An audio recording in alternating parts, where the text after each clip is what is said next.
At this time, I will now turn this webinar over to Brad to get us started. Stella, thank you. My name is Brad McConnell. I'm the CEO of Allies for Community Business. So I'll be doing the first half of this presentation, focusing specifically on the Good Food Fund and the services that Allies for Community Business is providing in partnership with Mayor Johnson, BACP, and the whole of the city of Chicago. So I'll be doing that in approximately, let's say it'll take about 15 minutes to go through those materials, and then we're going to pause, go through whatever questions you have about the Good Food Fund. And then we're going to shift to Amir to talk about specifically licensing, which is a part of the requirements for receiving Good Food Fund dollars. And then we'll have questions after that as well. So let's get started. So as I mentioned, I'm the head of Allies for Community Business, and we are a mission-focused nonprofit based on the West Side, and we are based at the Hatchery, which we also co-own and co-operate. But our mission is provide the capital, the coaching, and the connections that entrepreneurs need to grow great businesses, create jobs and wealth in our communities. We serve all of Illinois and Indiana across all industries, but have a very specific focus on Black, Hispanic, female, low-income entrepreneurs who are seeking capital they need to grow businesses in our communities. So let's talk about the different portions of the Good Food Fund, starting with the way in which the Good Food Fund was developed. So Allies for Community Business does lots of things, but one of those things is to serve as the program administrator for this effort. And this idea was brought together by members of the Food Equity Council, the city government, and lots of other folks who really care about making sure that we can provide as much equitable access to capital so that we have as much equitable access to healthy food in our neighborhoods throughout the city. So the Good Food Fund has three components: grants, loans, and coaching. We're going to go through all three of those components. In order to learn more, you see that overly long URL there at the bottom of the screen. So the bit.ly is bit.ly/Chicago Good Food Fund, and you can go there to get lots of additional information. I will say that you can always go to a4cb.org/grants, and that will help you to find all of this as well. We'll put those links into the chat so that by the time we complete this, you'll be able to just link directly to those without typing out anything that's overly long. Okay, so we're going to start with of the three options that are available to you, and you can take advantage of one or all three of those if you choose any number of those. We're going to start with the loans. So Allies for Community Business offers two types of loans: term loans and lines of credit. And for the food and beverage businesses in the city of Chicago, the loans that we're providing through the end of 2024 are at 3% interest. So given a very expensive interest rate environment today, 3% interest loans are very, very attractive. And we do so without using credit scores at all. We don't care about the value of your personal collateral. None of that matters. All we're looking at is how have you managed your debts over the last 2 years? And do you have a plausible way to repay us based on the cash you have available? And so we're eager to talk to you about that in more detail. a4cb.org/loans is the way to go. But to be more specific here, the term loans and lines of credit can be between $500 and $100,000. The term loan is going to be fixed, fully amortizing payments, which means like you pay the exact same amount every single month until you pay it off. The term of that is going to be between 12 months and 36 months, depending on the amount. And you're going to be paying all of the principal and interest in equal installments, as I said, as you go. Line of credit's a little different, where the first 12 months, you can draw and pay, and all of that is just purely based on you're paying back the interest on that line rather than the principal. And then after the first 12 months, then you start to pay back the principal over time. So it's structured a little bit differently, but either one of those options are available to you. And we're eager to talk to you about that and talking with one of our community lenders in order to talk through the options. But the second of the portions of the Good Food Fund is free and is in the form of business coaching. So either one-on-one coaching or group coaching, we provide both, and we're eager to provide that to you at no cost whatsoever. So talking about one-on-one coaching, we think about where you are and just meet you there, and then help you to think through all the basics that you need and then some of the more complex things that you need to do in order to grow your business over time. So if you're an early stage business, we think about how do we get you started, prepare for launch, and then get your stability in place so you can grow sustainably over time. For businesses that have been around for a while and are now emerging and starting to grow, then we're going to do a little bit more nuanced and detailed work with you, thinking about organizing your business operations really tightly, cash management, financial management, and such. And then as you become more established over time, we're going to help you to think through how to attract additional capital, seek those larger contracts, collaborate with other potential partners and such. So it totally depends on where you are. We'll start there and then seek to build thereafter. So that coaching, again, always free, eager to start at any time. You can start that at a4cb.org/coaching. But the most fun part is free money. So let's talk about some grants. First of all, we've had one grant round that has been completed, and we had 41 recipients of the first half of the money. The second half of the grant dollars are going to be distributed starting tomorrow. So the grant application will open tomorrow, Thursday, on August 15th, and it'll be open for about a month, all the way through September 13th. So a couple things just to really emphasize here about how to prepare for applying for these dollars, and then we're going to talk in more detail about some other components. To start with, it's not first come, first serve. It doesn't make any difference if you apply on Thursday or a week from Thursday. We're going to evaluate all the applications the day after, starting the day after the application deadline has passed. So we encourage you to just do what you need to do to prepare, fill out the application fully in one sitting, and then at that time, you'll have the best application you can put in place, and we'll evaluate you on that basis. So no need to rush, but don't leave it till the end either, because if you're trying to rush the last minute, that's where mistakes happen. So anytime between August 15th and September 13th is fine. All stages of food production are eligible for this. I really encourage you to think about, like, even if you're not, say, someone who is selling hot food directly to consumers, you don't have to be a restaurant or food truck, although clearly those are eligible as well. You can be a grower, be a producer, be a wholesaler. Like, all of the stages of food production are eligible, and really encourage you to apply regardless of where you are in that chain. And at any time, if you need any help whatsoever with either what the eligibility criteria are, is it worth your time, for example, or you have specific questions about the application or anything like that, help@a4cb.org is your email address to use.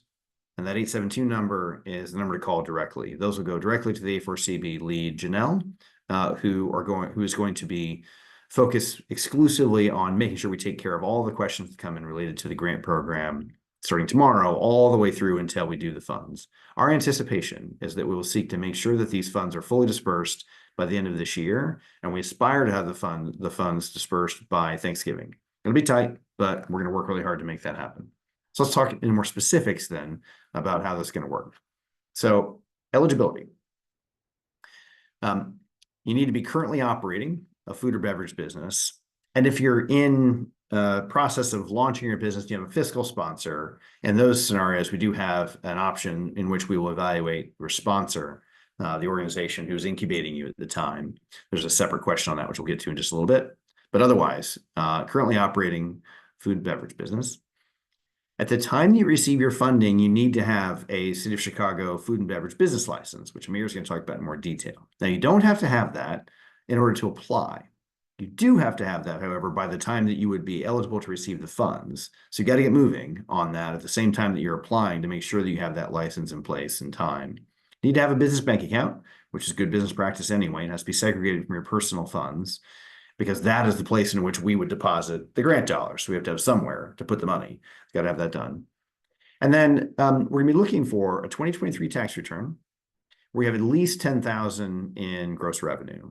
And what we're doing there is making sure, first of all, that you're already a business that is in operation, has proven some degree of sales, and also it's our way to prevent fraud, just to be totally honest with everyone, because having a tax return that someone has signed, with federal penalty associated with that, gives us layer of protection against people who are trying to fraudulently access these funds, because we want to exclude all of them so we can focus on legitimate businesses like yourselves and make sure they can receive these funds. Again, as I mentioned, if you don't have a 2023 tax return showing at least $10,000 in gross revenue because you're an incubating business and you're working with a larger organization to sponsor you before you spin out, there's a path for you too, which we can talk to you about in more detail. Okay, so those are the basic eligibility criteria. And then once we evaluate all of those applications that we received by September 13th for eligibility, we're then going to move to how do we prioritize those applications so that we're being as targeted as possible for the way in which the funds are dispersed. So the priorities that we're focusing on are is your business located, to be clear, in an area with low food access in the city of Chicago? And there's a specific map that's associated with that that we will use. The Chicago Health Atlas is the mechanism by which we have that data.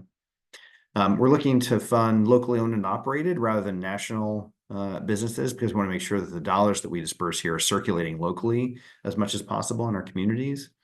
And we're also going to be looking for businesses who are specifically focused on serving local customers.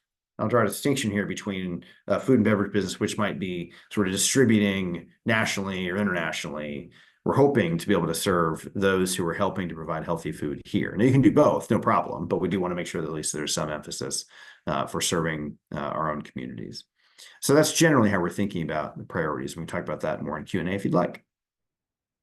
Okay, so how are we going to figure out if you're eligible and we deem that you're in that kind of priority group, how much funding would you receive? And we're going to size the grants in 3 stages. For the smallest businesses, those with $100,000 of gross revenue or less, or if you're an incubating business, then the grant amount for you will be $10,000. If you have between $100,000 and $250,000 in gross revenue in 2023, then the level there will be a $30,000 grant.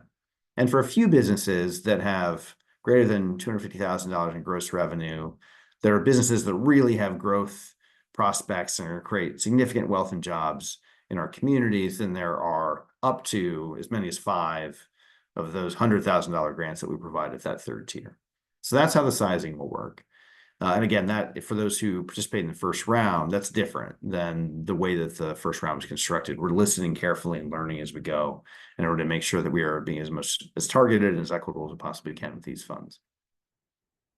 So a few tips.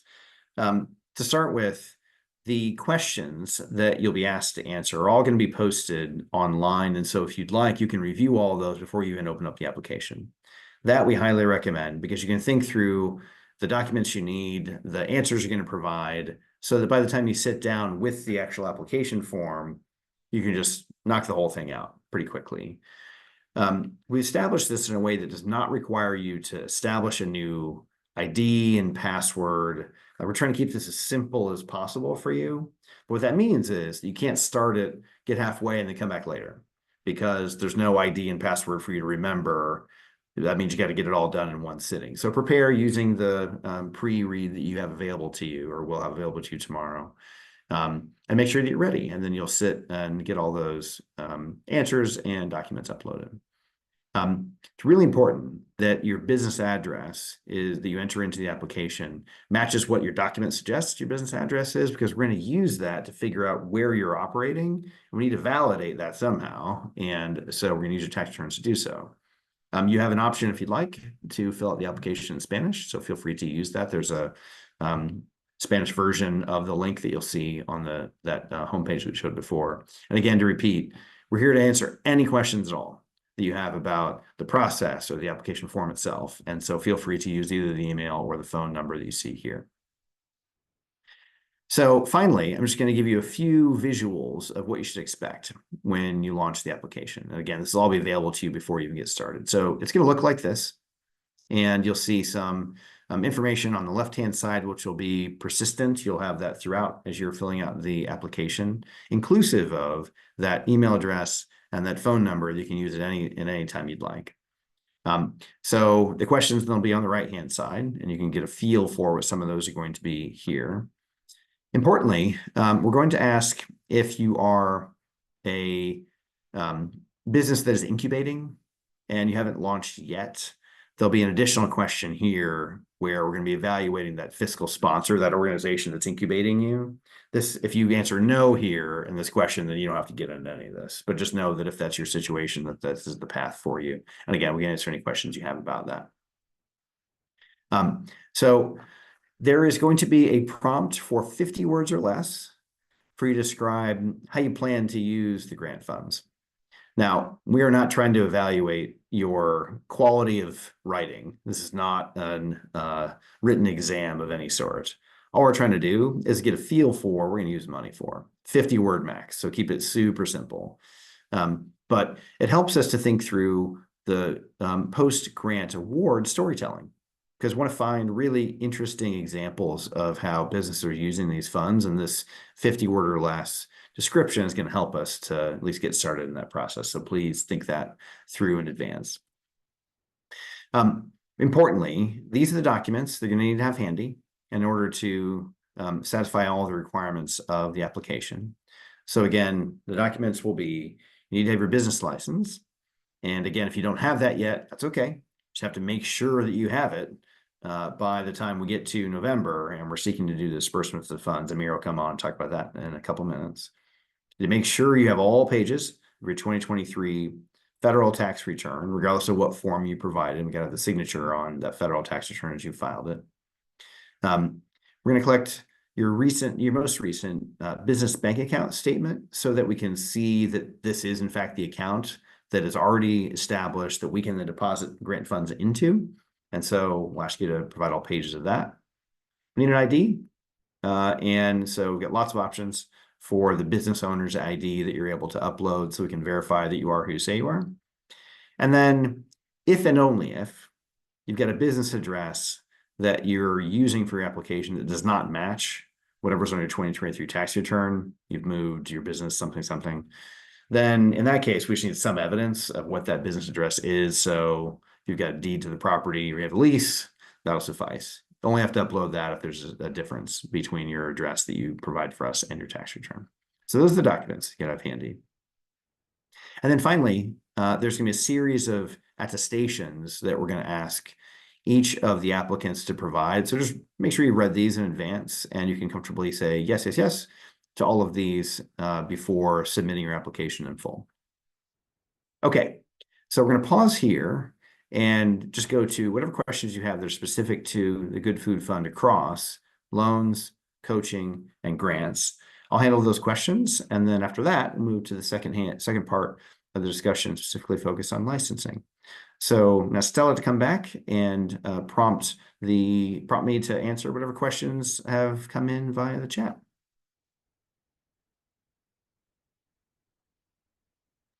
Looks like we have 3 questions so far. Okay. Do you give loans to new businesses? Yes. So whether you're a brand new business, you have nothing more than an idea, and you need an ID too, but you have to have an idea at least on what you're trying to achieve, or you've been in business for 40 years. In both cases, you are absolutely eligible for those 3% interest loans. If a business applied during the first round of grant funding, will they be required to resubmit their application for the second round? So really good question. Thank you for someone asking that. So the answer is yes, which seems really annoying, but I want to explain why. We listening carefully to lots of applicants, partners, people who are members of the Food Equity Council and others who really care about this as we do. We're trying to learn as much as possible on like what worked and what didn't work in the first round. And so we've made quite a few changes in how we're going to be collecting information and then evaluating applications through the second round.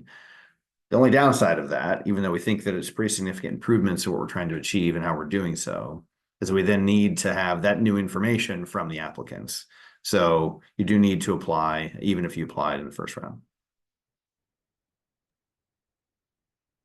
How many qualified businesses applied in the first round of grants, but didn't receive due to the capacity of funds? Yeah, we had something like 10 times the number of applicants that were able to fund apply.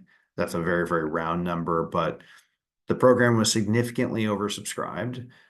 We do expect that something like that will probably happen again. And the reason is obvious. Free money is the best kind of money. And so we really encourage food and beverage businesses in the city of Chicago to apply. So we do expect there'll be a significant number this time as well. And yes, there were a significant number the last time who unfortunately were not funded given the constraints on the amount of money altogether.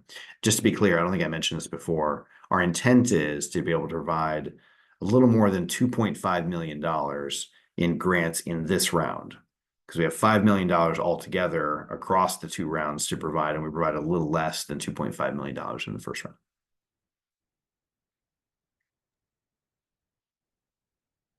We do not produce food, but we teach cooking classes and lead cooking demonstrations showing how to cook nutritious food. Do we qualify? Interesting. That is, I think, a food business. And I want to be clear on how we're going to judge that, because I'll use this as a prompt to answer it. One of the questions you're asked on the application is, how do you characterize yourself and your business when you file your federal taxes?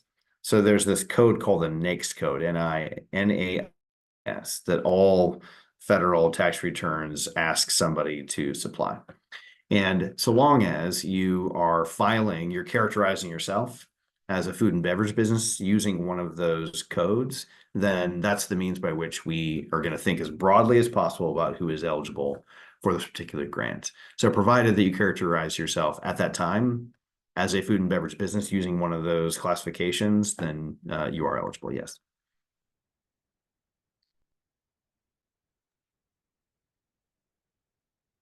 How does this criteria differ from round one? So there's a number of different changes, and I'll highlight the biggest changes. One is that the way that we think about eligibility has changed, whereas in the first round, there was no path for incubating businesses that haven't launched yet. There is now. In the prioritization, the way that we're thinking about of those who are eligible, which of those we would target for funds, made a significant number of changes there in order to focus in a frankly less complicated, less complex way, just on the most important things that we think from a matter of equity and distributing these funds smartly. We've just honed in on the things that we think are most important there, and I went through those previously, those three major points. And in addition, the sizing of the grants is done quite differently in this round, using those three tiers, $10,000 or $30,000 or $100,000, rather than a sliding scale that we were applying before. That's a significant difference as well.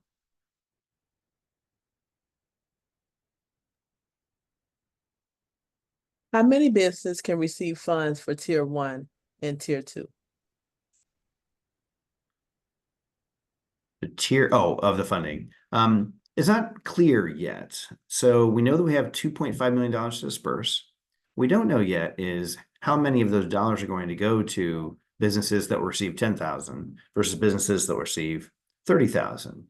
And so I think it'll depend on the number of applications who meet our prioritization criteria in each one of those buckets as to how those will be weighted. We do know that the list of the entrepreneurs who will receive these funds will be longer. There'll be more grant winners in total than there were in the first round, given the way that we're sizing these differently. But how those will be split between 10,000 and 30,000 is not yet clear. We'll have to see what the applications look like when they arrive. What if you do not have a 2023 business tax return because you are a startup? So if you have begun, you're not being incubated any longer, and you're now running your business and you haven't filed taxes yet, then certainly if you did have revenue in 2023, we'd encourage you to file so that you have that available. We totally understand that some people get extensions and they'd rather not file until later. So this might be an incentive, a prompt to go ahead and file those 2023 taxes in advance of the middle of September deadline. So you've got a full month to do that. You're going to need to have done it basically around then anyway, given the extensions that you might have taken. Now, if you are a business that just began and you didn't have any revenue at all in 2023, in that circumstance, we don't have any way to substantiate using tax documentation that you are a viable business, and therefore, in that case, unfortunately, you're not eligible. So in that window of those who have just been operating for a month or two, we won't be able to provide you with a grant because we wouldn't know how to size that, wouldn't know how to verify that the business is legitimate and up and running. You are, however, as I mentioned, eligible for both the loans, the low-cost loans, and the free coaching.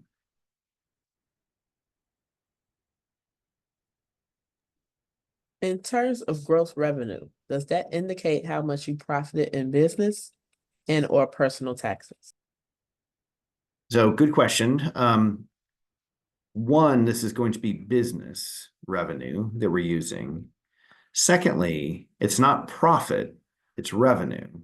So for example, if you generated $100,000 in revenue at $80,000 expenses, and therefore your profit on your tax return is $20,000, we're evaluating you as a $100,000 business, not a $20,000 business.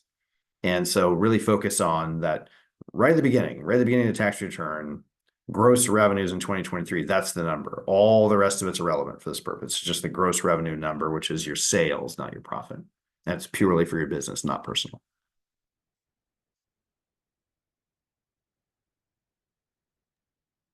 How far in advance does an incubating business need to launch by? Our space is starting to build out early next year and completing at the end of 2025. Can a fiscal sponsor more than one incubating business at 2 locations? Yeah, so we're open to that. The box that I showed on screen, which is a 400-word maximum description of the business being incubated, when it is that that incubating business should be launching, what they're doing, that story, I think, will be your free form place to tell us all of the unique circumstances that are applicable here. And so we've done it that way because we know that every single one of these stories is going to be different, and we'll just look at the whole story and try to evaluate on that basis. So there's no particular minimum or maximum date, minimum or maximum business revenue, any of that. That'll all be prospective because it hasn't launched yet. Instead, just tell us the best story that you can with 400 words or less, and we'll evaluate on that basis.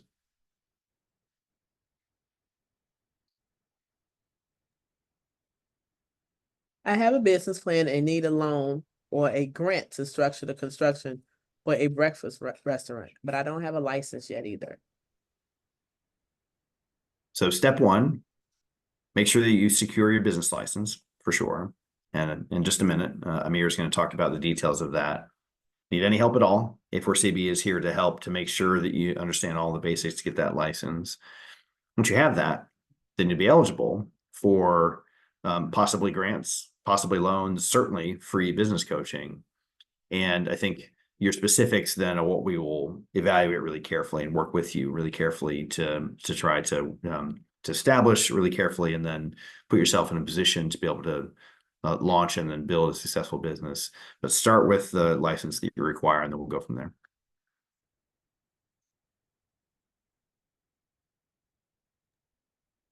Could you share the map for the low food access map, please? Yes, what we will do is make sure that we post that map in the same place that we're going to be posting the grant application, so that everyone can see in detail. It is a map that is pretty jagged. It's been constructed in a way that uses a number of different data points.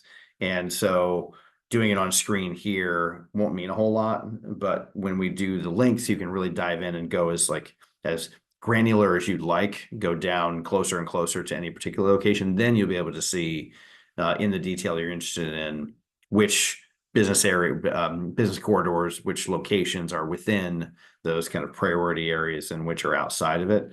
So we'll make sure that that map is available to you to dig in whatever direction you'd like.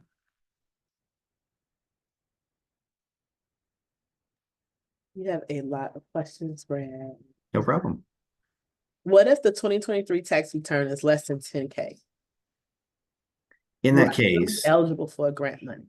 yeah, in that case, unfortunately, you don't have enough revenue to be eligible for a grant here. So I encourage you in that case to take advantage of the free business coaching and the low-cost loans. What if your business is located in Chicago, but some of your employees do not live in the city? No problem. The key thing here is to make sure that the business address that you're using for the application is located in the city of Chicago and you're operating there. Where your employees are located, we don't ask. Is there any way to get around using a tax refund if you didn't file your business because you are a startup company that didn't make that much money? Yeah, we needed something to substantiate, and frankly, as I mentioned before, to prevent fraud. So the tax return is by far the cleanest way to do that. And we're also making sure that these funds, as a policy matter, are being targeted to those businesses who already have some track record, or have an incubating partner who has some track record. And so for the grants, we're focusing on those who have at least $10,000 in revenue last year or have an incubating partner. The loans and coaching, though, are available to those who are newer or have less of that previous revenue. Do pop-up restaurants qualify? Yes. I have a brick and mortar that I've been operating for 4 years. I haven't had business bank account due to fixing IRS issues I made when I first started. I will have one before the time at the end of the application deadline. Will a new business account look bad? We No. use Square Business Banking, but they don't accept deposits. So long as you have a business bank account, we don't care when it was opened. You need to make sure you have one, and that you can then provide us with the substantiation when you do your application that I have this business bank account. Now, in that scenario, you wouldn't have like your first bank statement because you won't have had a month of operation to generate a statement. So I'd encourage you to just, in place of the bank statement that you would have had from last month, say, just provide us with the opening documents that substantiate what the account number is, your business address, the banking institution who's evaluated you, and so forth. And that'll be sufficient so long as you have that when you apply. And so I'd work on that now and then apply by the September 13th deadline. I am a co-owner of a farm with a produce merchant business license. Is that a license accepted for this grant? Or Yes. any grants that you offer? Yes, absolutely.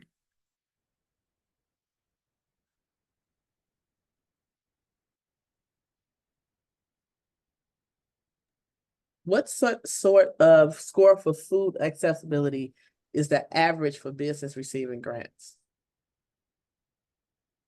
That's a good question. We don't really think about this in terms of average scores.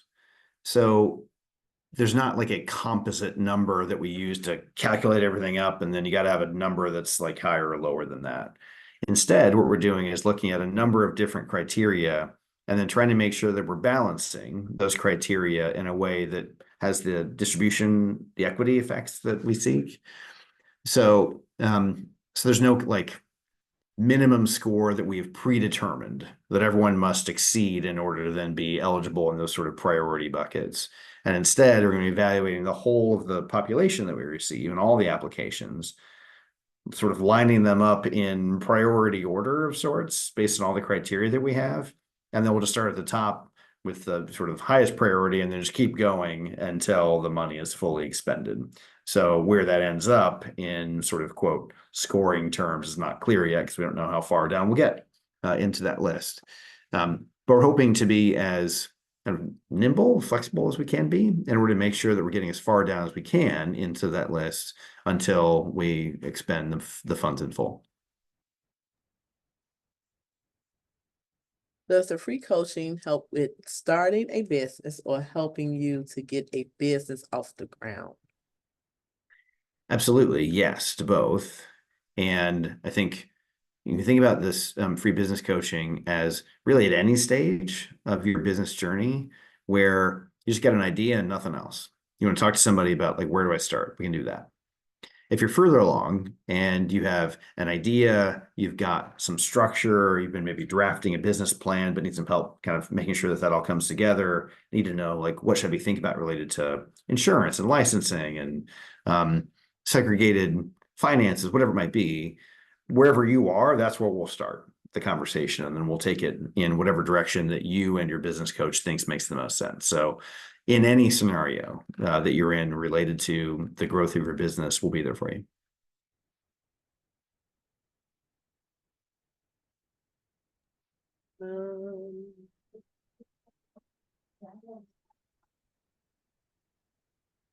Are business being accessed by the community that they are in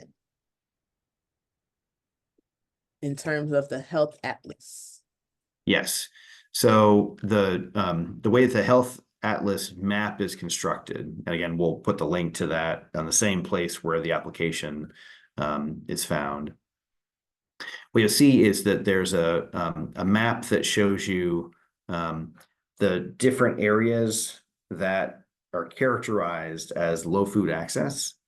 And so those are in the communities more broadly that have been kind of quantified as having low food access. All of the business addresses that are located in those geographies are those which we will characterize as priority for this purpose. Just to be clear, it's not to say that every single one of the businesses that we will fund will be in those low food access areas, because there might be more businesses that we're able to fund beyond those. But again, like priorities, not requirements. But the business addresses that are located there will be the ones that we evaluate. The presumption there is that the business addresses that are located there are serving those communities, because most businesses are serving where they're located. I'll concede that that's not always true. It's incredibly hard, if not impossible, to figure out in any other way. Like, how would you know between whether somebody is located there and whether they're serving there? But given that nearly all businesses will serve the community that they're physically located in, then that's how we'll evaluate whether they're addressing that kind of low food access problem.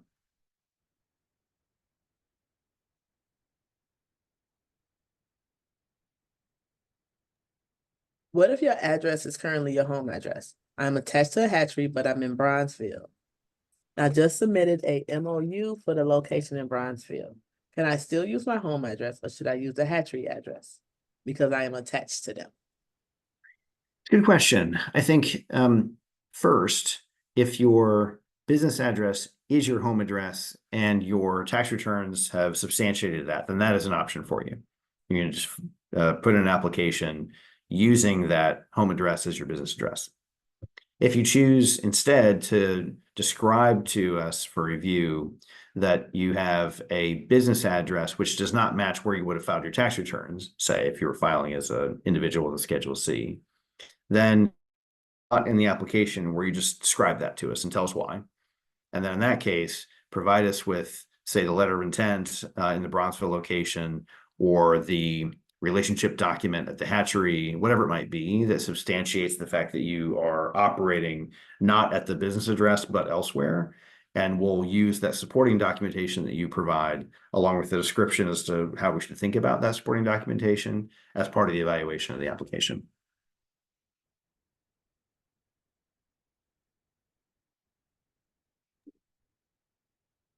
Pop-up caterer with docs and license at a home address in Oak Park. All business services, however, are provided to Chicago residents and Chicago youth. Do I qualify? So if your business address is outside the city of Chicago and there's no physical presence in the city of Chicago, then the city of Chicago funds can't be used for that business. We did spend some real time thinking about, well, is there a way to have some evidence of like being present in a community, even if you're not located in the city of Chicago, in a way that would be substantiated and auditable? I'm not sure that there is. So in this case, I think the business address being within the city of Chicago is the way that we will do that substantiation.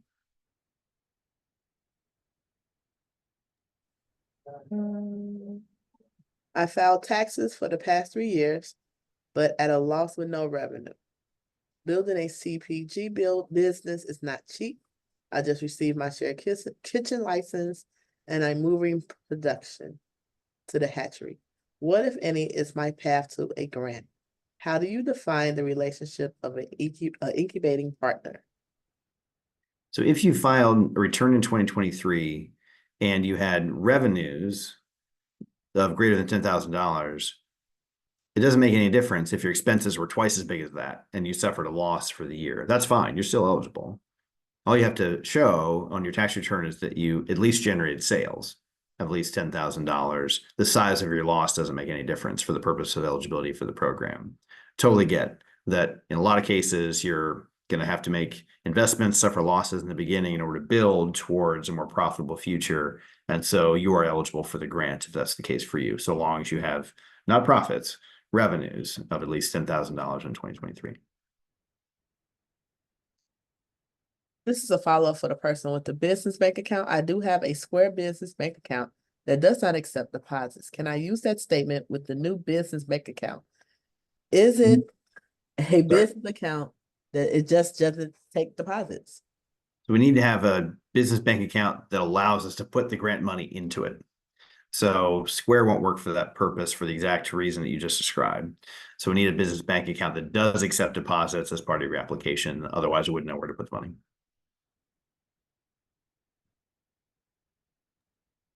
What if I'm starting a food truck that serves healthy food, but we are still finishing the wrap on it? Would I qualify for a grant? So long as either you have an incubating partner who has helped you along the way who can apply on your behalf. And I mentioned before the way to describe that 400 words or less in the particular place and location. If that's true, then sort of you'll have a sponsoring entity who will be doing the application for you. That works. Or if you haven't had that and instead you're just trying to get started but haven't gotten started yet, and therefore you don't have anything to substantiate the fact that you've already had sales or you've got a partner who's working for you who has sales, in that scenario, then you wouldn't be eligible for the grant, but you would be eligible for the loans and the free coaching.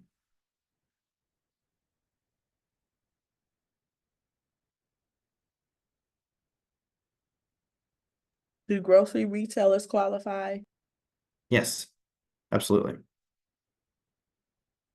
They are asking about home catering businesses. Do they qualify as well? Well, provided that you're properly licensed and you're operating legally out of your home and your business address, your home address is in the city of Chicago, then yes. I have a letter of intent, but the incubator will not be available until early 2025. And I have a business account of 10 grand. Do I qualify?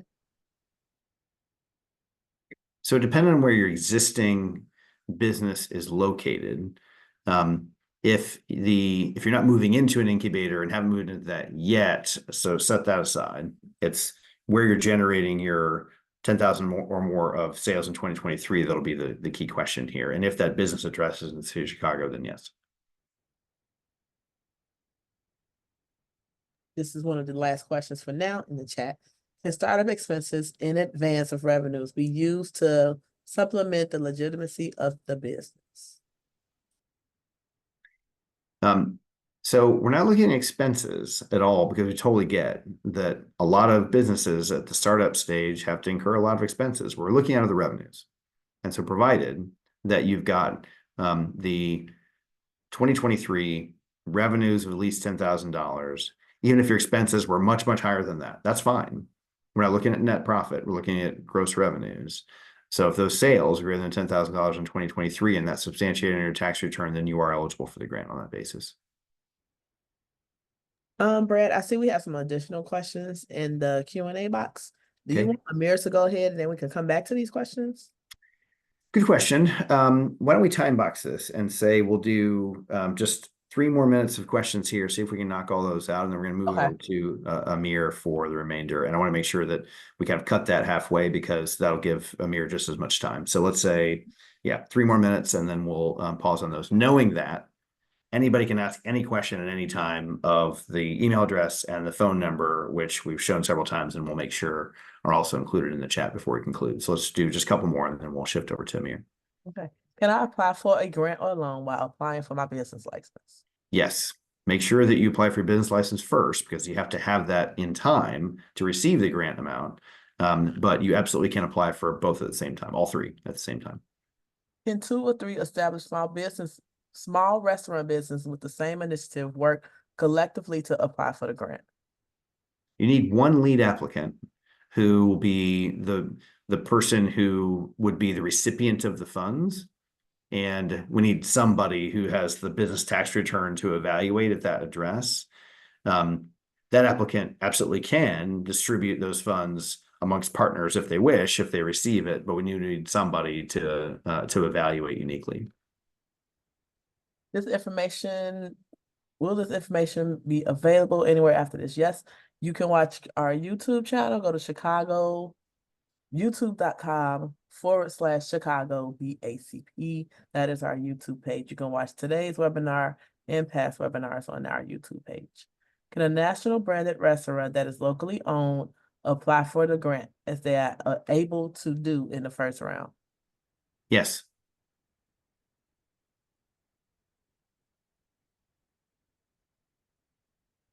How will you select eligible businesses since the applications will exceed funds available? Is it based off of the most impactful story or the use of funds?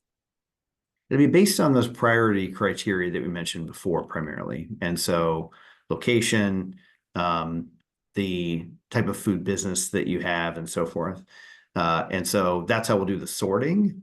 And then beyond that, we'll be just looking for doing the best way we can to equitably provide the grants across the city, particularly in those low food access geographies.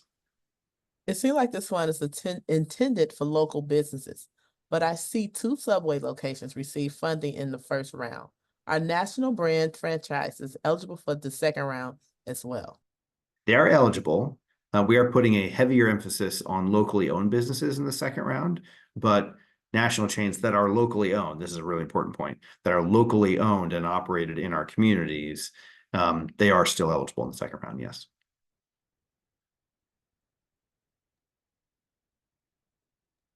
Maybe let's do one more, and then we'll leave all the rest of the questions that are specific to the Good Food Fund for working directly with our help desk at the email address and the phone number that Janelle had just popped into the chat. So maybe Stella, one more, and then we're going to turn it to Amir. So Janelle, if you can see the Q&A box, I'm stopping at 334. This is the last one. The business address on the tax return and bank statements are different from the business license where the business is located. The address on the tax return and the bank statement is the administrative mailing address of the owner. How do you address this when you apply for the grant? Yeah, so you'll see a box which is available to you at the time that you're putting in, you're uploading all of your documentation, and that box is specifically there for situations like this. Just describe to us what we're going to see and what we should think about that. So in this case, the address on one document is this, but that's because it's administrative in nature. The business address is here, and the license substantiates that. That's all we need to know, and that box is there for that very purpose. Okay, Amir, we're going to turn it over to you. Stella, thank you very much. Thank you all for your interest in the program. We look forward to helping you with this. Amir, over to you.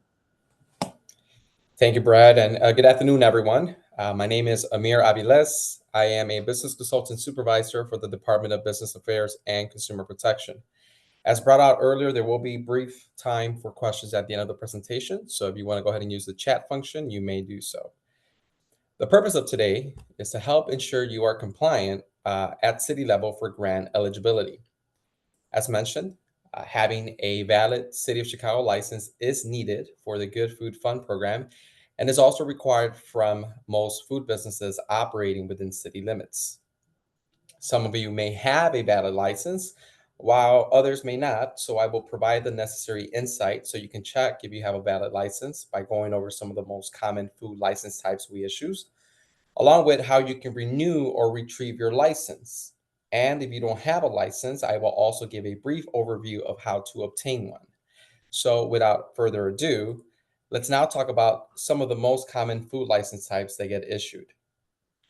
Among the various food license types issued by the city, some of the most common are a retail food establishment license, a shared kitchen user license, and a cottage food license. All in all, if you operate or plan to operate a food business within city limits, a food license is required. It's a key way that the city helps ensure the safety and protection of the public, and funds cannot be dispersed without an active license being verified by the people over at A4CB. So you will need one. A retail food establishment license can encompass a restaurant license, which can be a full service establishment that is preparing food with dining on premise, an establishment with limited service, such as carry out or fast food, and or an establishment with simple prep and sale of, let's say, coffee and drinks. The license is good for 2 years, with the cost being based on the square footage of the space of operation, and the license itself will look like what you see on the screen. The upper section of the license will contain your legal entity name, your DBA, so you're doing business as, your members, so president, secretary, or appointed managing members, and it'll also have the date it was printed. The bottom portion of your license will have the date it expires, a date you want to keep top of mind, as operating with an expired license is more so a no-no, and late renewal charges could apply. So super important to keep note of that date. And we'll talk a little bit about renewals a little later on. The bottom portion will also have your account number, which is a key identifier of your business relationship with the city of Chicago. So think of it as a bank account number, right? That follows you everywhere and allows for your relationship to be pulled up in the banker's database. That is what the account number on our end is similar to like. And if you have multiple locations, where you see that number 1, that would reflect otherwise. So it would display a site 2, 3, 4, so on. Now, a shared kitchen user license. A shared kitchen user license is a license that allows for preparation of food in a space that's been regulated by the city, most known as a shared kitchen. Applicants that typically opt for this license are those looking to prepare food who don't have a brick and mortar location, so a food establishment of their own. A letter of intent from the shared kitchen you plan on using, that is the facility you plan on preparing your food at, will need to be submitted with your application. The license is issued on a long-term or short-term basis, long-term being 2 years at a cost of $330, or short-term being 90 days at a cost of $75. This license does not generate a license like the one previously displayed. Instead, once approved, you will get your picture taken and receive the badge you see being displayed on screen.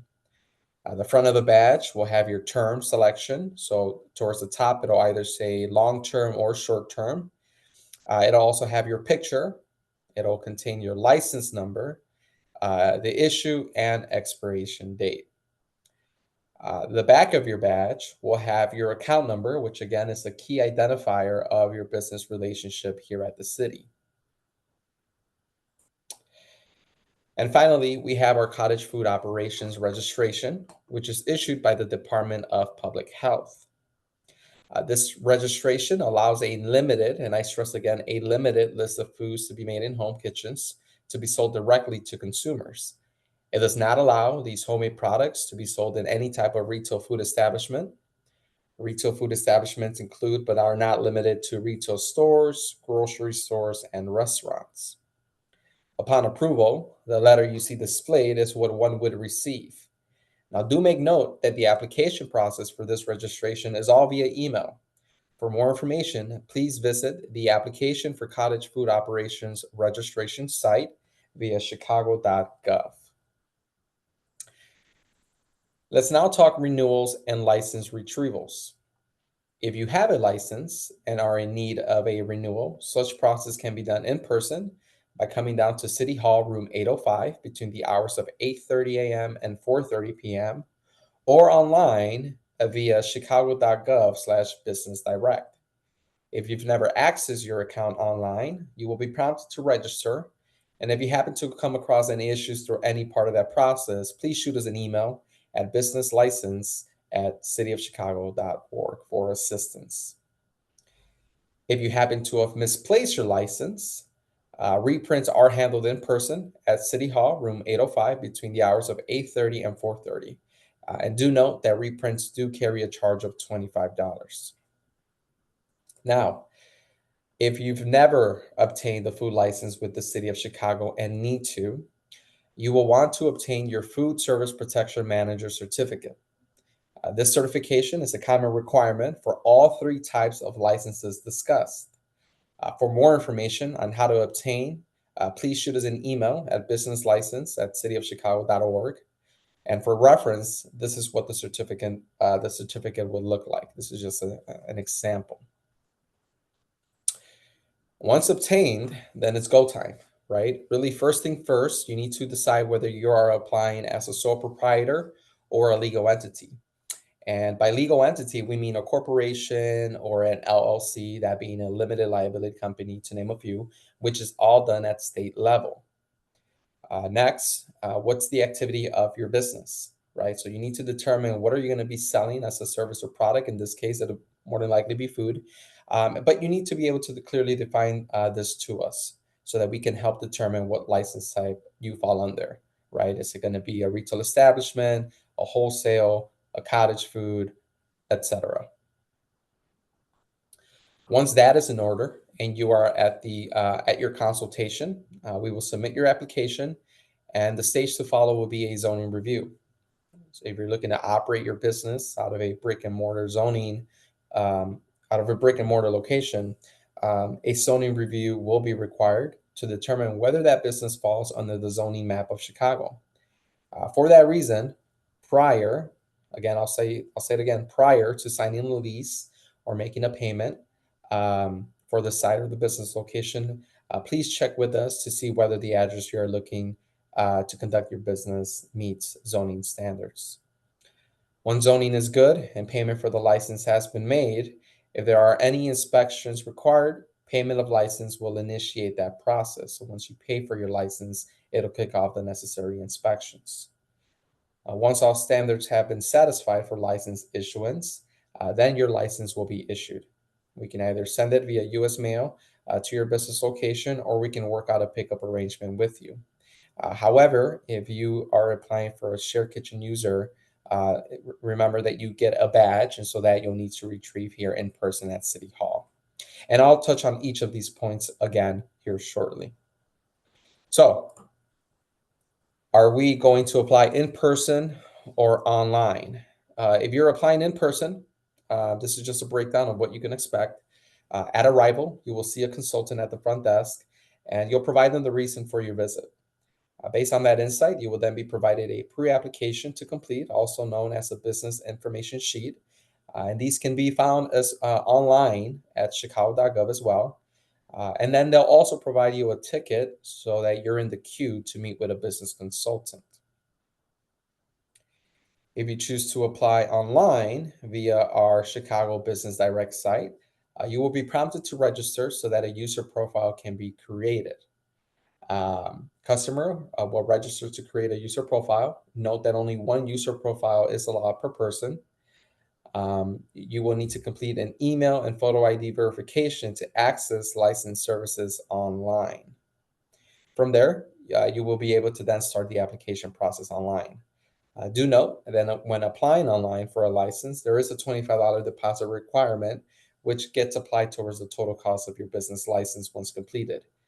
This is a non-refundable fee, so be sure to do your due diligence prior to submitting your application.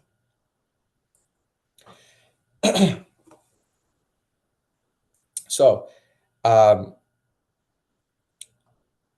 as briefly discussed, you need to decide whether you are applying as a sole proprietor or a legal entity. If you're going to apply as a sole prop, you need to register your assumed name or DBA with the Cook County Records Office to ensure that you are permitted to use that name per availability. Operating under a name that's taken, you're just kind of opening up yourself to legal action. And so you want to be conscious of that. When choosing a location, it's not just about where it's going to be, but also the square footage. As brought out, this can impact the cost of license. And so, for example, a retail food license is based on square footage of the facility. So you want to be conscious of this. And as brought out, you want to be very specific and detailed about the type of activity your business will conduct and be ready to share it during your consultation. A valid ID is required from all applicants. So as previously brought out, all brick and mortar business license applications undergo a zoning review. That being said, before you make a financial commitment, we encourage you to first check with us to see if the location you're applying for allows for the business you're looking to conduct. Don't assume that because you're taking over an already established business, you're in the clear. You can visit us or send us an email with the location address so we can have our zoning team review to ensure the business activity is allowed at the specified location.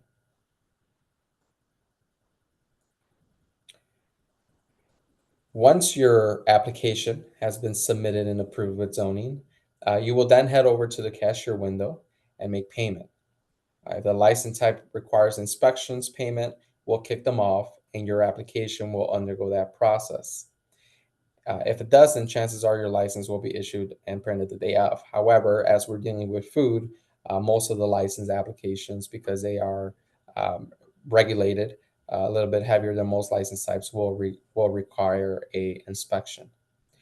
Now, regarding inspections, right, the Department of Finance will do a debt check of money owed to the city. And so this could include parking tickets or water bills, things along those lines. And so if money is owed, you want to clear that up. You want to clear that debt up either by paying it in full or getting on a payment plan, as you'll need to provide proof in order for us to be able to proceed with your license application. This could, we see it a lot where this particular inspection here holds up some of the process, related to license issuance. So, just make sure that as it pertains to owing money to the city, that you have a clear overview of that and where you stand. When engaging in food preparation, your license will require an on-site health inspection to ensure compliance with the standards set out by the city, or an in-person, health consultation. And these consultations are take place at our Lexington location. For more information on this, you can shoot us an email and we'll provide you the necessary information, or again, pay us a visit here at City Hall. And once all inspections have been completed and approved, is then at that point in time that we are finally able to issue and print your license. And so with that, for additional information, again, feel free to pay us a visit online or in person. As brought out throughout the presentation, you can also send us an email with any questions you might have as it pertains to being licensed with the City of Chicago. And so at this point in time, we can actually go ahead and open it up for questions.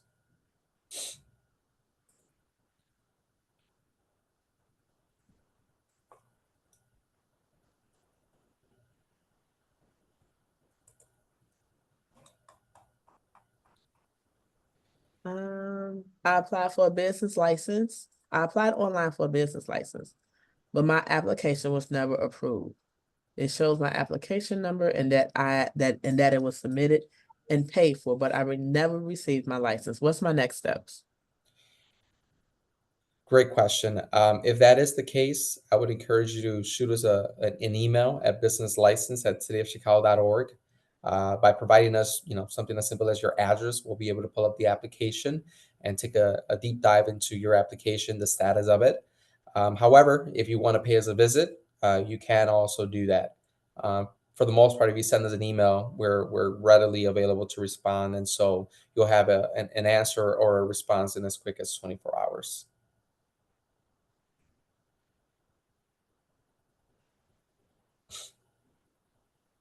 What if you just have a business plan, but they haven't started to develop it? I plan on opening a pizza shop, but we will start construction on it next month. Can I still apply for a business license?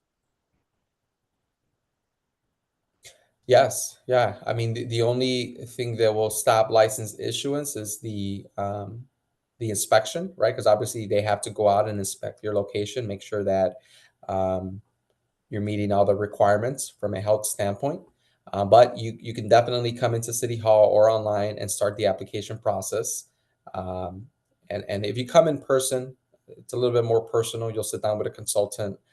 They can kind of guide you or hold you by the hand as far as the document that's going to be required. Because a lot of times we'll see where they provide us the documents that we're requiring, but they happen to be incorrect. The lease is under a person's name versus the legal entity. And so, you can come in, you can start the application process online.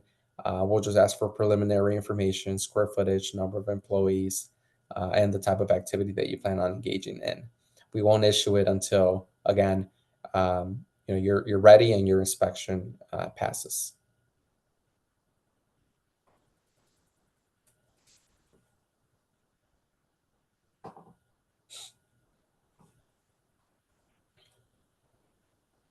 You should explain that this is not a quick process. If applicants have not already applied for a business license, they likely will not get one before this grant process is completed next month.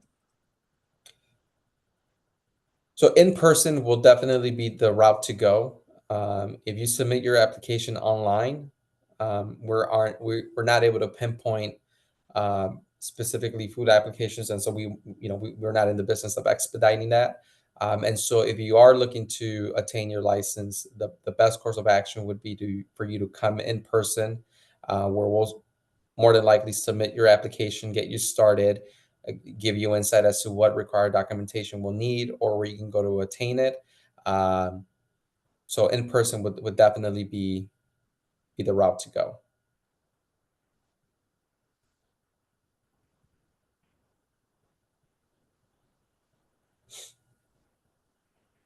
I'm taking over a current operating restaurant. Can the current business license be transferred to me?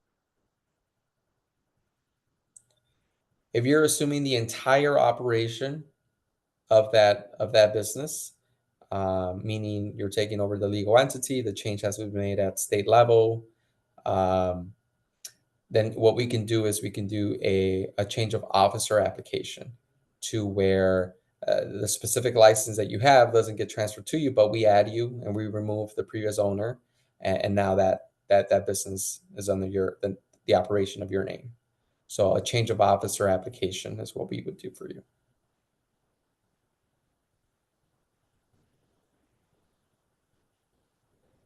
Just to confirm, we can walk into the small business center in order to apply for a retail food license. No appointment needed. No appointment needed. Come on in.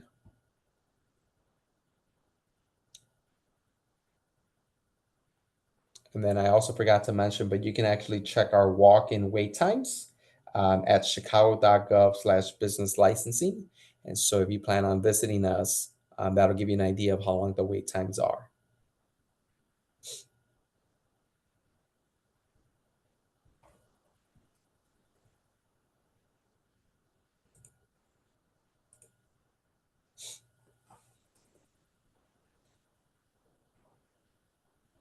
Regarding debt, does that apply to owing the city, and does it apply to all debt, like credit card and student loan? Yeah, so we do a finance debt check, and what we mean by that is money owed to the city of Chicago. We don't dig into your financials as far as how much credit card debt you have or what loans are outstanding. The finance check is specifically with the city of Chicago. So think parking tickets, think water bills. That would be primarily what would encompass that check.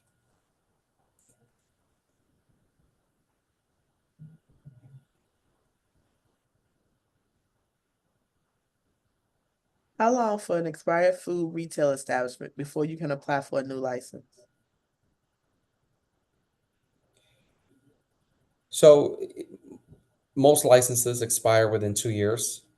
You don't ever want your license to go to, if you're in operation, you don't want your license to go on expired. If your license expires and you need to renew, there is a late fee associated with it. And so typically your renewal ticket is available at least a month in advance prior to the expiration date. And so we would encourage you to come on in to City Hall or go to our online platform to renew your license. If you've had an expired license for more than 18 months, at that point in time, you would have to reapply. And so it's in essence as if you were starting from scratch. And so number one, you never want your license to go past its renewal date. Keep in mind, you can renew 30 days prior to the expiration date. If it's been expired for more than 18 months, you will need to reapply.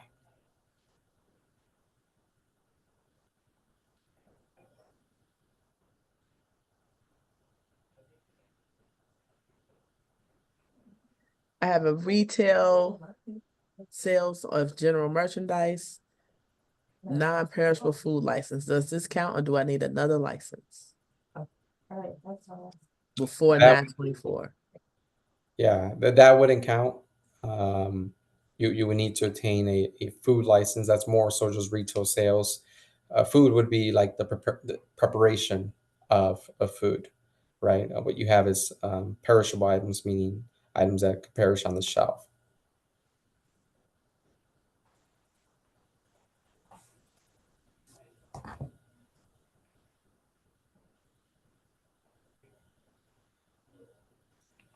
What if I have all license and everything done already? I just participated this year in the Taste of Marquette, but I'm still considered new. I don't have income, but the only first event I did this year, which is the Marquette Fest. Mhm. Can I apply for the grant?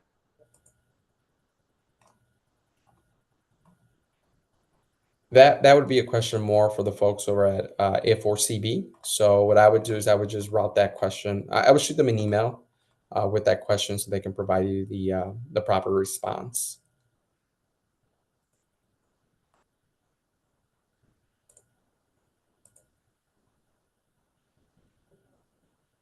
How do they inspect a pop-up kitchen?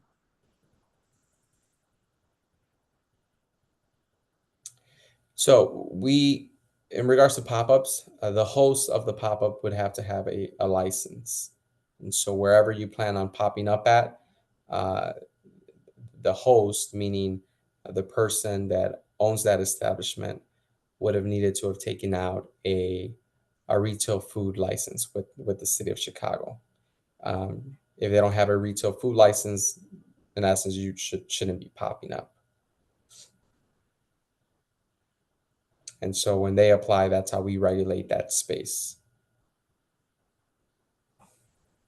So again, if you have questions regarding the grants for Brad, please send them an email. Their email address and phone number has just been posted in the chat, in our chat box. So again, if you have questions for Brad and his team, please send them an email or give them a call. This section of the webinar is regarding business licensing.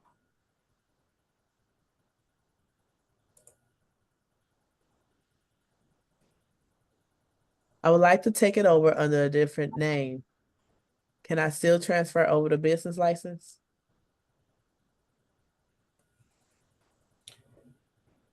So if you're taking over a business and you're changing, if you're taking over the business, right, you'll need to complete a change of officer application so that that business is now under your name. And then if you're changing the name, and a couple of things with that, if you're just changing the name that we were to see if we were to walk up to your establishment, the DBA, we would do a change of DBA, right? However, if you're changing your legal entity, like if you're looking to change your legal entity, then that would more than likely require a new application. So if you're just changing the name that we see posted on your front door, we can submit a change of DBA when we complete that change of officer application so that you assume that business.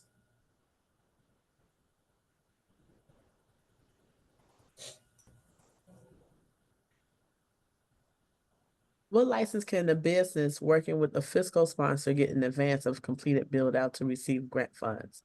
It sounds like a physical inspection is required for food service business, but our space won't be ready until the end of next year. So as highlighted, we offer all sorts of different types of food licenses. The most common ones that were discussed today are that of a retail establishment, that of a share kitchen user, and that of a cottage food. And so really it'd be a matter of meeting with a consultant so that we can identify what stage, where you are in the process. Again, you don't have to have a physical brick and mortar location for you to attain a share kitchen user license, right? Because you're using the share kitchen, so the facility that's allowing you to go in there and prepare your food. And so that wouldn't require a on-site inspection. It'd be more of a health consultation with the Department of Health. So, we offer different types of food licenses. But again, it all depends on where you stand currently in your business journey.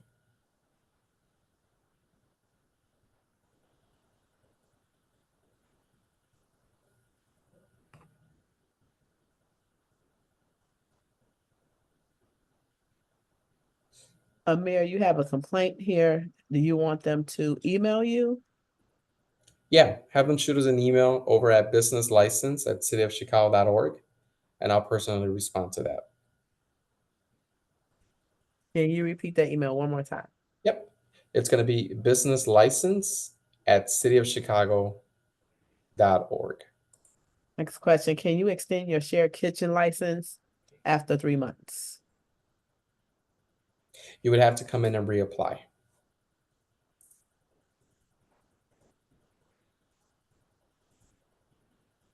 Is it possible to change from a shared kitchen to eventually another for like a single business kitchen? Yeah, so once you're no longer utilizing, once you've decided to venture into operating at a brick and mortar location, what we would do is we would submit an application for a retail food establishment. So that license, that shared kitchen user license, it's not transferable. It has to go through zoning and the necessary inspections, so they would have to reapply.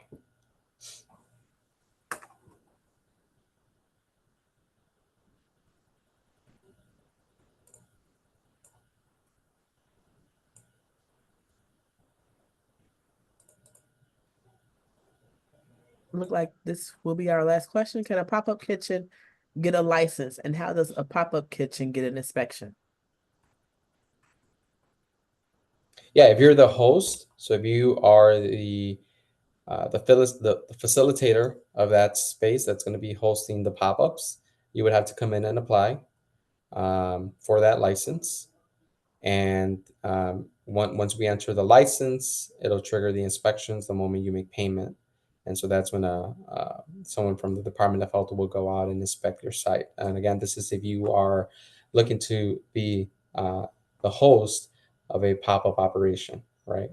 If you are looking to be a pop-up participant, you would come in. You need to have a shared kitchen user license. But in essence, both individuals need to have a license, both the host and also the participant.